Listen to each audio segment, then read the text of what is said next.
അല്ല എൻ്റെ auto trouser. ഞാൻ സ്നേഹിച്ചു വളർത്തിയ എൻ്റെ മോനെ വേലുപൂച്ച എനിക്ക് ദൈവം തന്നില്ല.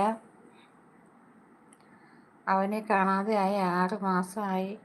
ചത്തുപോയെന്ന് തോന്നുന്നു. ഇനി ഞാൻ പൂച്ചനെ ചേച്ചി ഇതേ അവസ്ഥയാണ് ചേച്ചി എനിക്കും.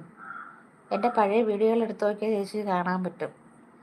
ഞാൻ എൻ്റെ മോളെ കാണാനായിട്ട് ചെന്നൈക്ക് പോയി കോളേജിൽ എത്തി. അവിടെ ഇരുന്നപ്പോഴാണ് ഇവിടെ നിന്ന് വിളിച്ച് പറയുന്നത് എൻ്റെ പൂച്ച പട്ടി അടിച്ച് കൊന്നിട്ടേക്കണമെന്ന് പറഞ്ഞു. ഇവിടെ നിന്ന് എൻ്റെ ഫ്രണ്ട് വിളിച്ച് പറഞ്ഞു.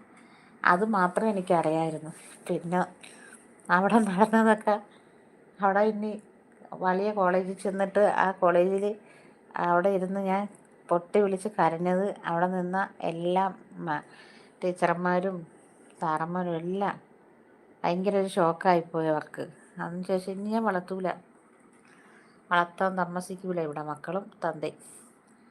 എടി പൊട്ടി അതല്ല എന്ന് പറയുന്നുണ്ട്. പിന്നെ എന്താണെടി